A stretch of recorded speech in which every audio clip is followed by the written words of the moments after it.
yang datang, siapapun yang sedang berdoa bagi keluarganya yang tidak bisa hadir hari ini Tuhan. Semua sakit penyakit tunduk di bawah nama Yesus. Dan aku percaya Tuhan pada hari ini, siapapun kami Tuhan yang datang ke tempat ini dengan pergumulan yang berat, kami hanya membawa air mata kami Tuhan. Kami membawa dengkul kami untuk berdoa. Di saat seperti itu justru Tuhan menggunakan hal-hal kecil menjadi perkara besar. Dan hari ini Tuhan kami percaya jawaban Tuhan, penyertaan Tuhan akan kami nikmati sepanjang hidup kami. Dan kami percaya hari ini juga Tuhan yang pulihkan isi hati kami terlebih dahulu, pikiran kami Tuhan. Supaya kami makin mengerti rencana dan rancangan Tuhan yang selalu indah dan tidak pernah gagal atas hidup kami. Kami sambut firman-Mu Tuhan, kami percaya firman Tuhan akan menjadi pedoman bagi langkah hidup kami. Di dalam nama Tuhan Yesus kami berdoa dan senantiasa kami mengucap syukur. Kita sama-sama katakan, amin, amin, amin, amin, amin. Silakan duduk. Shalom, Bethany Nginden. Hari ini kita membuka firman Tuhan, kita mau belajar tentang sebuah mujizat. Satu-satunya bahkan mujizat yang ditulis di Alkitab dan satu-satunya mujizat yang didokumentasikan di 4 kitab Injil. 4 kitab Injil berarti Matius, Markus, Lukas, dan Yohanes. Banyak orang mengatakan bahwa Lukas adalah satu-satunya yang non-Yahudi yang menjadi penulis kitab Injil. Dan kalau kita baca tentang peristiwa ini, kita harus lihat dari semua angle, dari semua Injil yang memberitakan tentang peristiwa ini, supaya kita dapat kisah keseluruhannya, supaya kita mengerti ada backstory, ada yang namanya kesengajaan yang dilakukan sama Yesus, yang ketika saya baca membuat saya tersenyum. Dan ketika kita mengerti narasinya, kita mengerti inti dan konteksnya, kita akan mengerti kenapa hal ini terjadi. Dan ini disengaja sama Yesus supaya murid-muridnya belajar dan juga untuk kita belajar hari ini. Peristiwa ini adalah peristiwa tentang 5 roti dan 2 ikan yang sering kita baca dan bahkan kita mungkin hanya mendengar saja di sekolah minggu dan lain sebagainya. Kita nggak lihat dari sisi 4 kitab Injil ini sehingga mungkin nggak dapat kisah keseluruhannya. Saya akan bagikan dari Markus, Lukas, kemudian Yohanes, dan ada sedikit dari Matius. Dan ada beberapa saya hanya sebutkan ayatnya saja, Bapak Ibu catat aja karena waktu. Dan saya mau supaya kita mengerti gambaran yang betul-betul apa yang terjadi di balik kisah ini. Kita mulai dari kitab Markus pasal yang ke-6 ayat 30. Markus pasal yang ke-6 ayat 30, firman Tuhan mengatakan, kemudian rasul-rasul itu kembali berkumpul dengan Yesus dan memberitahukan kepadanya semua yang mereka kerjakan dan ajarkan. Kenapa muridnya disebut rasul? Karena mereka adalah murid-murid yang disebut the apostles. Apostles atau rasul adalah orang yang artinya dikirim, the sent one. Mereka baru kembali dari perjalanan misi, mereka capek, mereka belum makan, Alkitab mencatat mereka belum makan. Dan pria kalau belum makan itu bahaya, karena itu salah satu kekuatan pria yaitu perutnya harus diisi. Amin pria-pria, saya amin duluan. Itu menurut survei. Jadi pria itu lebih rentan puasa katanya, maksudnya wanita lebih kuat puasa daripada pria. Makanya ada sebuah artikel mengatakan kalau lagi mengundang pria untuk meeting di kantormu, kalau itu jam-jam makan siang sediakan snack supaya pikirannya terbuka, katanya begitu ya. Jadi mereka datang, mereka kecapean, mereka habis perjalanan misi ya, dan waktu mereka ketemu sama Yesus, ini yang mereka nanti-nantikan karena Yesus bilang begini sama mereka, ayat 31. Lalu ia berkata kepada mereka, marilah ke tempat yang sunyi, supaya kita sendirian dan beristirahat seketika. Sunyi, sendirian, beristirahat, itu yang mereka mau. Itu yang mereka mau.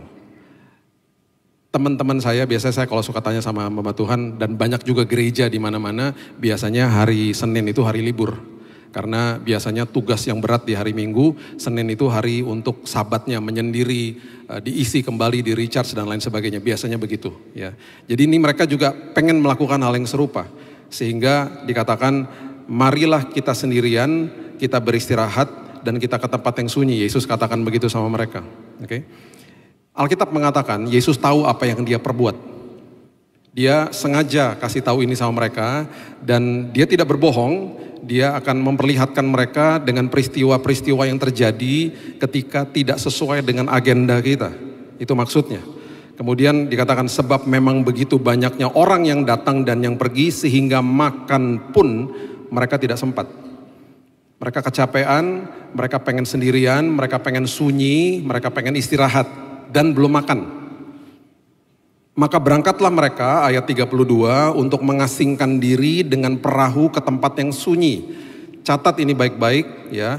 Lukas pasalnya yang ke-9 ayat yang ke-10, tempat yang sunyi ini berasal dari Betsaida. Oke, Betsaida. Betsaida adalah salah satu kota yang ditegor sama Yesus dan dibandingkan dengan 3 kota yang ada di Perjanjian Lama, karena 3 kota ini mendengar atau melihat Yesus tetapi banyak orang tidak percaya di situ. Betsaida salah satunya. Kapernaum, Korazim, itu dibandingkan dengan bahkan dengan salah satu kota ini Perjanjian Lama adalah Sodom. Bahkan Yesus mengatakan kalau mujizatku terjadi di kota-kota itu di Perjanjian Lama, mereka pasti banyak yang bertobat. Mereka pasti banyak yang mengenal saya sebagai juru selamat. Itu pembahasan yang beda lagi. Nanti kita bahas itu tentang pengenalan sama Tuhan. Ya, jadi catat ini baik-baik. Kenapa? Karena ada kaitannya dengan kisah ini. Tempat ini di Betsaida. Tetapi waktu mereka bertolak, banyak orang melihat mereka dan mengetahui tujuan mereka. Jadi tujuan mereka ini bocor. Orang banyak yang tahu. Dengan mengambil jalan darat, segeralah datang orang dari semua kota ke tempat itu sehingga mendahului mereka. Paling tidak kalau di pantai itu mereka udah kelihatan lah. Orang banyak mulai berkumpul. Orang banyak mulai menantikan kehadiran daripada Yesus dan murid-muridnya. Nah, waktu mereka berlayar, waktu mereka bertolak ya, mereka ada di perahu. Kan pasti kelihatan orang-orang itu sudah, Alkitab jelas loh mengatakan, sudah mendahului mereka. Mereka punya opsi loh. Dan Yesus juga maha tahu kok. Waktu dia sebelum naik ke perahu bersama dengan murid-muridnya, sebentar lagi akan terjadi badai, apakah dia tahu? Kemudian dia katakan, marilah kita bertolak ke seberang, kemudian dia tidur di buritan di kapal. Apakah dia tahu akan ada badai? Jelas dia tahu. Jelas dia tahu banyak orang. Tetapi disengaja sama dia. Disengaja sama dia. Dia lagi ngajarin sesuatu prinsip sama murid-muridnya. Maksudnya disengaja gimana? Bisa gak mereka bertolak ke tempat yang lain, ke pantai yang lain ketika lihat banyak orang? Kan mau beristirahat katanya. Kan mau ke tempat yang sunyi. Kan mau sendirian katanya. Sendirian loh ada kalimat itu. Bisa gak? Bisa lah. Bisa gak mereka hanya di kapal aja, mereka gak mendarat? Diem aja di situ. Sampai orang-orangnya pada bubar. Oh bisa. Tapi itu tidak dilakukan sama Yesus. Alkitab mencatat di Markus, ketika Yesus mendarat, ia melihat sejumlah besar orang banyak, maka tergeraklah hatinya oleh belas kasihan kepada mereka, karena mereka seperti domba tidak punya gembala. Lalu mulailah ia mengajarkan banyak hal kepada mereka. Di titik ini, banyak murid-muridnya pasti mulai kesel. Kan tadi kamu ngomong mau sendirian, mau beristirahat, mau ke tempat yang sunyi. Kok dibawa ke sini? Kok ngajar lagi? Gitu. Dan mereka belum makan ya, ingat itu, mereka belum makan. Di titik ini, mereka disengaja sama Yesus untuk ada di sebuah tempat atau posisi atau kondisi hati yang betul-betul seolah-olah udah gak ada sisa tenaga. Karena dia lagi ngajarin sesuatu sama mereka. Alkitab mencatat, sebentar kita lihat ayatnya. Dia tahu apa yang dia perbuat. Dia tahu. Akhirnya ayat 35, pada waktu hari sudah mulai malam, datanglah murid-muridnya kepadanya dan berkata, tempat ini sunyi, hari sudah mulai malam, karena udah mulai sunyi kotanya memang. Ya kan? Kemudian suruhlah mereka pergi, ayat 36, supaya mereka dapat membeli makanan di desa-desa dan di kampung-kampung sekitar ini, mumpung belum ada yang tutup, maksudnya gitu loh. Dan kita juga lapar, kita juga pengen makan gitu loh. Mereka lagi kasih kode sama Yesus sebenarnya. Mujizat multiplikasi 5 roti dan 2 ikan. Itu dimulai dari kalimat ini yang Yesus berikan kepada murid-muridnya di ayat 37. Ketika dia katakan begini, tetapi jawab Yesus kepada mereka, kamu harus memberi mereka makan. Mereka belum makan. Mereka mau sendirian, mereka mau istirahat, mereka mau sunyi, mereka udah gak ada tenaga. Di saat seperti itu Yesus katakan, kamu yang beri makan. Ini semua disengaja ya, semua disengaja, ayatnya ada kok. Semua ini disengaja sama Yesus. Karena dia lagi ngajarin mereka sebuah perkara yang sangat luar biasa. Kemudian ada seorang murid mengatakan begini, jadi haruskah kami membeli roti seharga 200 dinar untuk memberi mereka makan? Siapa murid yang ngomong begini? Ini dicatat, namanya sama Yohanes. Karena kalau kita baca kisah ini di Yohanes, Yohanes sering kali ketika mengutip firman-firman, dia sering mengutip nama teman-temannya, sesama murid Yesus. Kita udah pernah belajar di sini momen api arang, ketika Petrus itu mengalami momen api arang, dia yang jelasin, Yohanes yang jelasin. Ya. Nah, coba sekarang lihat Yohanes pasal yang ke-6, ayatnya yang ke-5. Ini kisah yang serupa, cuman di sini disebut namanya. Yohanes pasal yang ke-6 ayat yang ke-5 mengatakan begini. Ketika Yesus memandang sekelilingnya dan melihat bahwa orang banyak berbondong-bondong datang kepadanya, berkatalah ia atau bertanyalah ia kepada Filipus, di manakah kita akan membeli roti supaya mereka ini dapat makan? Kenapa Filipus? Tadi saya katakan tempat yang sunyi ini, mereka berlayar ini dan mendarat ini adalah Betsaida toh.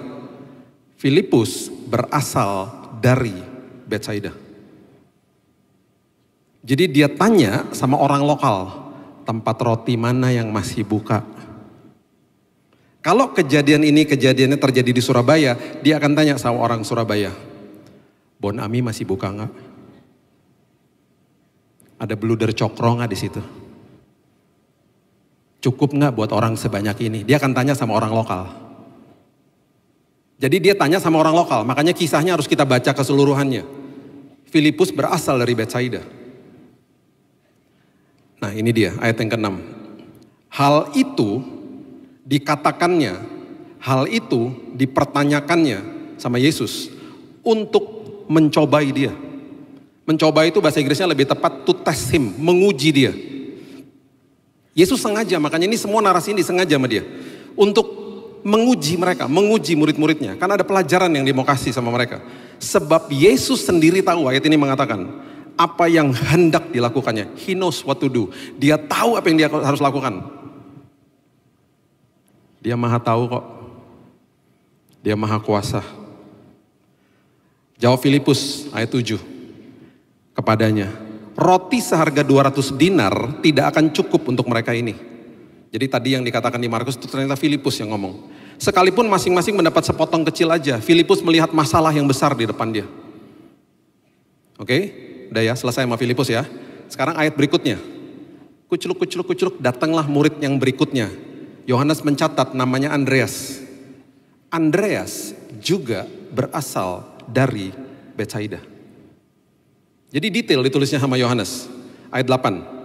Seorang dari murid-muridnya yaitu Andreas, saudara Simon Petrus, berkata kepada Yesus, Andreas juga berasal dari Betsaida.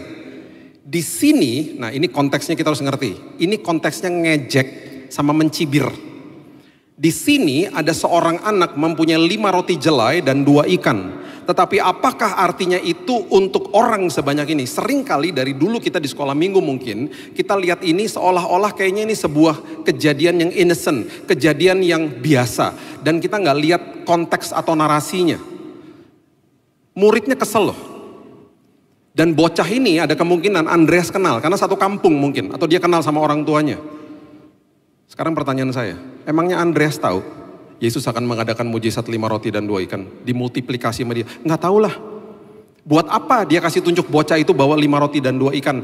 Mencibir, ngejek. Jadi ini ada kemungkinan dia ngomongnya sambil giggling bahasa Inggrisnya. Dia mungkin panggil tuh bocah, sini. Gue udah kesel banget nih, mana kita belum makan, terus kan mereka disuruh kasih makan, kan mereka yang disuruh kasih makan. Mereka bingung lah, mereka makin kesel, disuruh bocahnya ke sini. Dia bawa ke hadapan Yesus, dia ngomong di depan teman-temannya, ada kemungkinan besar semuanya pada ketawa, ngejek soalnya. Ada nih, bocah 5 roti dan 2 ikan, ada nih. Apa artinya ini buat orang sebanyak itu? Filipus lihat masalah besar, Andreas lihat apa yang ada di tangannya, gak akan pernah cukup. Justru Yesus gunakan hal kecil, dan dia lagi ngajarin sama mereka, hal kecil kalau bermitra sama saya jadi perkara besar. Itu yang dia lagi ngajarin, mereka belum tahu. They had no idea. Nanti setelah kisah ini selesai, saya percaya banyak murid-murid ini nangis malam hari itu. Mereka kesel, ini kondisinya, konteksnya kesel. Ini kalau baca ayat ini, konteks itu mereka lagi mencibir, lagi ngejek sebenarnya. Ngapain juga bawa 5 roti dan 2 ikan ngomongnya kayak begini.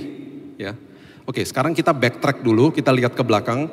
Ada kisah yang serupa dengan ini di 2 Raja-Raja, pasalnya yang keempat, ayat 1-7. Ini prinsipnya sebenarnya. 2 Raja-Raja 4, ayat 1 sampai ayat yang ke-7. Firman Tuhan katakan begini.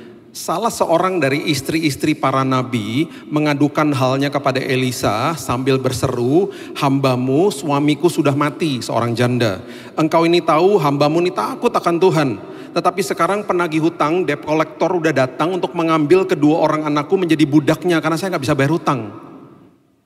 Perhatikan apa yang Elisa katakan. Ini adalah metafor, ini adalah sebuah pesan mesianik yang luar biasa yang juga dilakukan sama Yesus. Elisa menjawab begini, apakah yang dapat kuperbuat bagimu? Sama seperti Yesus, what can I do for you? Apa yang aku bisa lakukan untukmu ketika dia berhadapan sama orang-orang sakit? Seolah-olah seperti dia gak tahu apa yang dia harus perbuat. Dia ingin mereka ngasih tahu sama dia, aku mau sembuh Tuhan, aku mau jalan Tuhan, aku mau lihat, aku mau mendengar, aku mau tahir dari kustaku. Dan seringkali dijawab kembali sama Yesus, terjadilah sesuai dengan imanmu. Dikatakan, apakah yang dapat kuperbuat bagimu, dan kemudian beritahukanlah kepadaku apa-apa yang kau punya di rumah. Yesus selalu tanya sama kita. Di dalam semua pergumulan kita, apa sih yang kamu punya?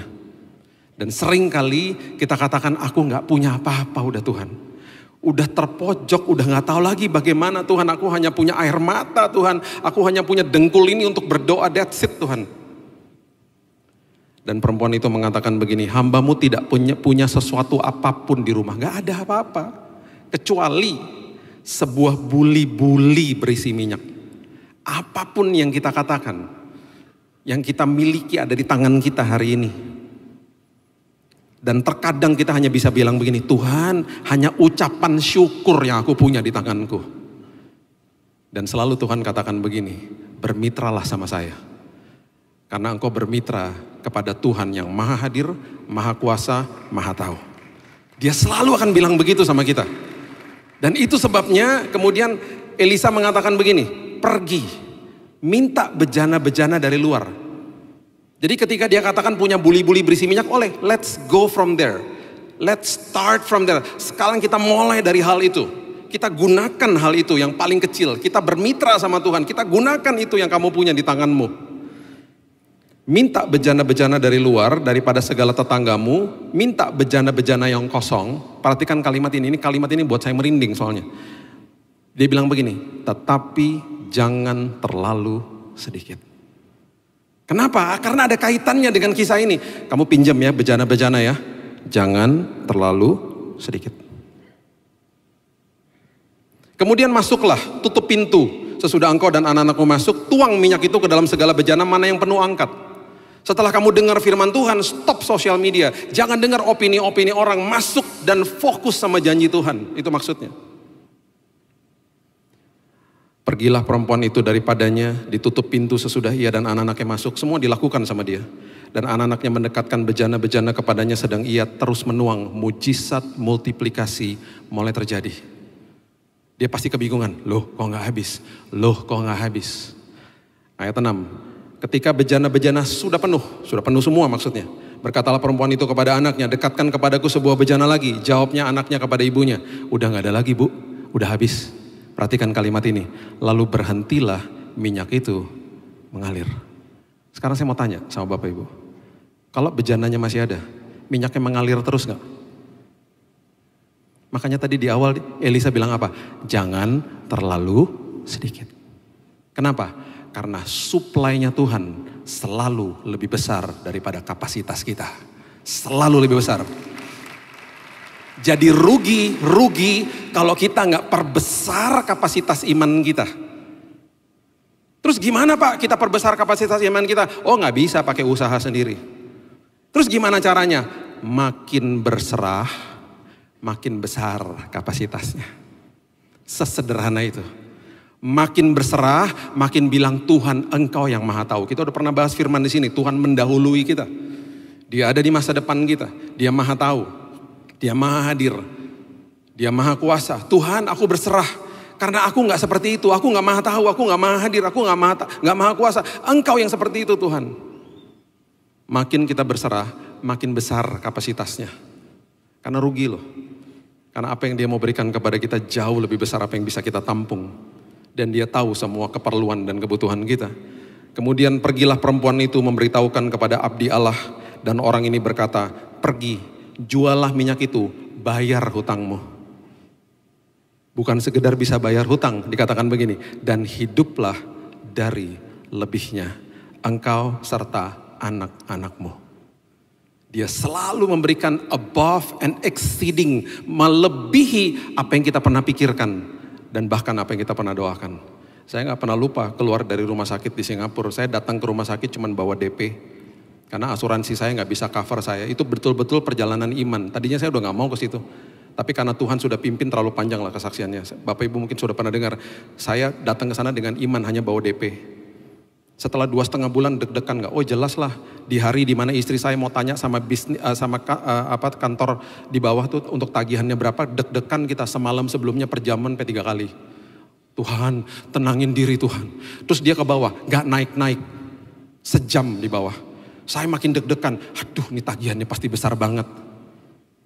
Dia masuk ke kamar di hari terakhir itu dengan muka yang terbengong-bengong dan saya katakan ada apa? Dia bilang katanya rumah sakit sudah lunas. Kok bisa udah lunas? Rupanya orang-orang ketika datang, ketika ada yang mengunjungi dan saya nggak pernah posting-posting, sepertiga yang datang saya nggak kenal kok, orang-orang dari gereja lokal di Singapura. Mereka datang, mereka nabur dan katanya rumah sakit katanya gitu. Kelebihan bayar. Saya pulang ke Indonesia. Bukan sekedar bawa kesembuhan, bawa uang kelebihan. Dan di saat itu saya masih bisa bilang sama istri saya, ini kan dari Tuhan ya.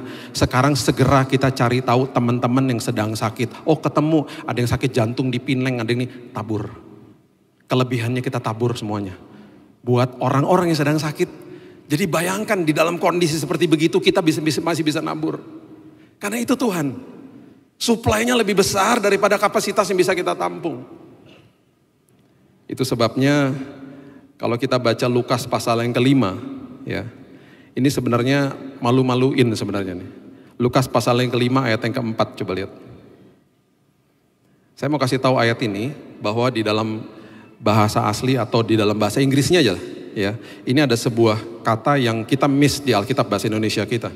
Setelah selesai berbicara, ia berkata kepada Simon, bertolaklah ke tempat yang dalam, tebarkanlah jalamu untuk menangkap ikan. Kalimat ini, Lukas 5 ayat yang keempat, itu dalam bahasa Inggrisnya, itu adalah nets, pakai S. Jadi kalau diterjemahkan dalam bahasa Indonesia harusnya tebarkanlah jala-jalamu, bukan cuma jala satu jala, bukan, jala-jalamu. Terus Simon Petrus ngomong begini, Guru, telah sepanjang malam kami bekerja keras dan kami tidak menangkap apa-apa. Kan mata jasmani kan mempengaruhi kondisi sikap hati kan. Tetapi karena engkau menyuruhnya, ya udah deh, aku akan menebarkan jala juga. Nah, di kalimat ini, di jala ini, itu bahasa Inggrisnya net. Yesus bilangnya nets, pakai S. Dia tebarin net. Disuruh jala-jala, ditebarin sama dia, jala. Suplainya Tuhan kan lebih besar daripada kapasitas. Dan setelah mereka melakukannya, ayat yang ke-6, mereka menangkap sejumlah besar ikan sehingga jala mereka mulai koyak. Kan udah dikasih tahu, jala-jala, jangan cuma jala. Itu maksudnya. Lalu mereka memberi isyarat kepada teman-teman di perahu yang lain supaya mereka datang membantu dan mereka datang, lalu mereka bersama-sama mengisi kedua perahu itu dengan ikan sehingga hampir tenggelam. Itu Yesus. Jadi hari ini apapun yang kecil di tanganmu, bermitralah sama Tuhan. Tongkat di tangan Musa gak ada artinya. Bermitra sama Tuhan lautan kebelah. 5 roti dan 2 ikan. Bermitra sama Tuhan memberi makan ribuan orang. 5 batu loh. 5 batu. Sama tongkat. Sama umban. Sama tas kecil buat batunya. Di tangannya Daud. Bermitra sama Tuhan. Mati Goliat. Kenapa? Karena orang-orang ini paham. Mereka paham bahwa yang berkuasa itu bukan dirinya. Mereka paham apapun yang aku punya di tanganku. Itu udah cukup. Ketika aku punya Tuhan. Jadi Kalau kita mengerti ini, kita juga harusnya paham bahwa hal kecil jangan bermitra sama iblis. Semua dosa dimulai dari hal kecil. Orang terlibat pornografi dimulai dari hal kecil. Orang terlibat perselingkuhan dimulai dari sebuah WhatsAppan. Ayo. Jaga loh hal-hal kecil dalam hidupmu. Ya, Alkitab mencatat, ya. Nanti Bapak Ibu baca aja di 1 Raja-Raja 11 ayat 14 sampai 25. Itu Daud ya lagi perang sama Edom. Sama panglimanya Yoab. Waktu dia lagi perang begitu, tiba-tiba ada satu anak kecil ya di saat itu namanya Hadad, kabur dari peperangan itu. Hadad itu anak kecil, kabur, melarikan diri ke Mesir. Sama mereka didiemin, anak kecil. Alkitab mencatat Hadad itu ketika udah jadi besar, dia kembali ke negerinya. Dan dia menghantui dan merongrong siapa? Salomo, anaknya Daud. Anak kecil, dibiarin aja. Udah anak kecil aja, biarin aja udah. Jadi itu Alkitab lagi kasih tahu, hal kecil dalam hidupmu. Jangan main-main, jangan bermitra sama iblis. Makanya hati-hati dengan perkataanmu. Hati-hati dengan perkataanmu. Dalam kondisi terpojok apapun senantiasa mengucap syukur. Senantiasa berikan kepada Tuhan ucapan syukurmu. Dan akhirnya Matius pasal yang ke-14 ayat 19 firman Tuhan mengatakan begini. Lalu disuruhnya orang banyak itu duduk di rumput. Sebelum mujizat multiplikasi. Sama seperti janda itu masuk ke dalam kamarmu. Masuk ke dalam rumahmu. Dengan kata lain kita harus bilang sama Tuhan, Tuhan di dalam apapun badai hidup ini, kan damai sejahtera telah Engkau tinggalkan bagi aku. Yohanes 14 ayat 27. Tuhan aku mau hidup di dalamnya. Pikiran dan hatiku harus masuk ke dalam peristirahatan. Maksudnya masuk ke dalam rest. Masuk ke dalam damainya Tuhan. Tenang. Karena dia tahu apa yang dia harus lakukan. Dia tahu. Dan setelah diambilnya 5 roti dan 2 ikan itu, diambil sama dia. Dia lagi diejek loh sebenarnya. Lagi dicibir sama Andreas. Dia ambil sama dia. Karena dia tahu he knows what to do. Dia dalam hati ini kesempatan. Sini. Kamu cuma punya itu. Ya, aku ajarin ya. Di sini. Diambil sama dia. Kamu lihat apa yang terjadi. Terus dia ngajarin kepada mereka. Dia kemudian menengadah ke langit. Dan kemudian dia mengucapkan berkat. Di terjemahan yang lain. Dia mengucap syukur. Dia ngajarin murid-muridnya. Aku loh Tuhan. Dalam semua keterbatasan di tanganku, aku ajarin kamu ya, mengucap syukur. Dan itu terjadi lagi waktu di perjamuan akhir. Nanti Bapak Ibu baca di Matius pasal yang ke-26, ayat yang ke-26, dikatakan ketika mereka sedang makan, Yesus mengambil roti, mengucap berkat, memecah-mecahkan, lalu memberikan kepada murid-muridnya. Ambillah, makanlah, inilah tubuhku. Itu pasti asing banget buat mereka. Mereka lagi ngerayain Paskah kok. Paskah, Pesak, Passover, passing over. Mereka merayakan di mana mereka keluar dari tanah Mesir. Passing over, yaitu malaikat maut melewati rumah-rumah mereka. Jadi itu celebration. Tiba-tiba kok dia bilang gini, inilah tubuhku. Mereka kan pasti bingung tuh murid. Tubuhnya, maksudnya apa ya? Secara manusia berat bagi dia untuk naik ke kayu salib. Dia mengalami proses hematohidrosis. Peluh bercampur darah di Taman Getsemani. Secara manusia berat bagi dia. Dalam kondisi terbatas, kondisi berat, dia ngajarin mereka ngucap syukur. Ada perkara besar yang terjadi nanti. Kita teruskan Matius 14 ayat 19, akhirnya diambil 5 roti dan 2 ikan, Yesus menengadah ke langit mengucap berkat, lalu ia memecah-mecahkan roti dan memberikan kepada murid-muridnya. Kata memberikan di situ adalah the present continuous tense bahasa Inggrisnya. Jadi tiba-tiba mereka lihat, itu tiba-tiba gak ada habisnya. Dikasih sama murid-muridnya. Lalu murid-muridnya membagi-bagikannya kepada orang banyak. Mujizat multiplikasi terjadi di tangan Yesus. Dan kemudian terjadi juga di tangan murid-muridnya. Dan malam hari itu banyak yang saling berteriak. Filipus mungkin teriak kepada Andreas. Andreas teriak kepada temannya lagi. Guys, roti gua gak habis. Yang di ujung sana bilang, rotiku juga gak habis. Malam hari itu banyak yang nangis pasti. Karena mereka mendapat pelajaran penting dari Tuhan. Apa yang kecil di tanganku menjadi besar ketika aku percaya kepada sumbernya. Itu yang mereka hadapi pada saat itu. Dan Bapak Ibu, sisanya berapa? Berapa bakul? Kita udah hafal pasti, 12 bakul toh. Dia kasih tahu begini, Alkitab mencatat mereka makan sampai kenyang loh. Mereka makan sampai kenyang. Yesus lagi membuat sebuah pelajaran bagi mereka. Setelah mereka melihat itu semuanya, dia katakan begini, kamu bawa pulang, satu-satu bawa pulang. Sisa 12, persis bakulnya. Bawa pulang satu-satu. Mereka tuh pulang hari itu membawa pelajaran yang luar biasa. Suplainya Tuhan lebih besar daripada kapasitas kami. Mereka pulang sambil nangis. Mereka pulang sambil bawa bakul. Mereka udah kenyang, mereka bawa lebihnya pulang. Saya ngucap syukur bahwa kita punya Tuhan yang hebat. Punya Tuhan yang selalu ngajarin kita perkara-perkara indah. Ya. Saya undang tim Praise and Worship untuk naik ke atas. Sebelum kita nyanyikan lagu ini dan saya berdoa dan kita ambil perjamuan, siapkan hati kita. Karena lagu yang akan kita nyanyikan ini adalah lagu yang sangat-sangat spesial bagi saya. Lagu ini ditulis sama teman saya. Di awal-awal tahun 2000, namanya Oleh Kuasa Darahmu.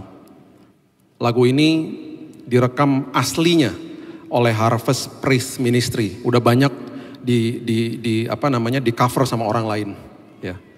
Tapi lagu ini adalah lagu yang ditulis sama teman saya dan direkam original recordingnya itu oleh Harvest Praise Ministry di bawah gereja IFGF yang waktu itu saya bergabung. Saya waktu baru bertobat, saya dimentor di gereja itu. Dan waktu rekaman ini, teman saya ini ngajak saya, Bill ikutanlah rekaman, 6 pria, 6 wanita. Kita nyanyi lagu ini, kita rekaman di hari kerja. Dan saya gak pernah lupa, waktu kita masuk ke studio dan di hari terakhir itu sudah jam 12 malam, capek banget kita, capek. Dan sesi terakhir itu sesi pria. Jadi kita masuk ke studio, kita nyanyi di studio. Saya gak pernah lupa teman-teman saya tuh kecapean. Saya bilang gini, guys semangat ya, udah terakhir nih, habis ini kita pulang. Kita nyanyi, kita rasakan hadirat Tuhan. Waktu kita keluar, kita lihat wanita-wanitanya 6-nya pada nangis. Dan tiba-tiba, operator studio yang kerja di situ sudah 30 tahun, tangannya gemeteran. Dia panggil saya, Pak, yang nyanyi kan 6 Pak ya? Iya. Kenapa di komputer saya suaranya 7 Pak? Kaget saya. Pikiran pertama Pak, hantu lah. Tempatnya serem jam 12 malam. Mas yang bener mas gitu. Dia mulai breakdown satu-satu. Ini suara Bapak kan, ini suara Bapak, ini suara Bapak. Ini suara siapa? Setiap kali kalimat-kalimat darah itu dinyanyikan. Suara itu melengking tinggi dan kita gak tahu itu gendernya apa. Karena suaranya sangat indah. Dan saya gak pernah lupa, operator studionya bilang begini, Pak ini oktavnya Pak. Melebihi ketinggiannya Michael Jackson sama Mariah Carey Pak. Tingginya luar biasa, ini gak mungkin manusia Pak bisa nyanyi setinggi ini. Saya gak pernah dengar ada manusia nyanyi setinggi ini. Kami hanya bisa mengambil kesimpulan bahwa pada malam hari itu ketika tenaga kami udah gak ada. Di dalam keterbatasan kami, malaikat Tuhan nyanyi sama-sama kita. Lagu itu pernah diputar di Istora Senayan waktu kita sempat konser di situ. Dan kita pernah bawa juga ke beberapa persekutuan doa. Dan gara-gara lagu itu ada 1 jiwa bertobat terima Yesus. Dan saya katakan kepada teman-teman saya, paling tidak kita tahu ada 1 orang terima Yesus. Di dalam keterbatasanmu, bermitralah dengan Tuhan. Karena Tuhan paling suka menggunakan kelemahan kita. Karena justru di situ kuasanya dinyatakan. Saya berdoa.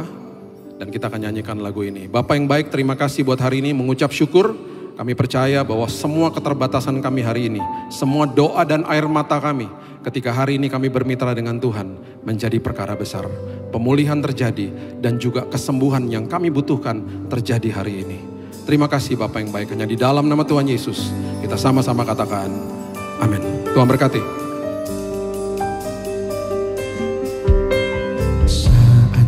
Masuk ke hadirat-Mu, bawa persembahan.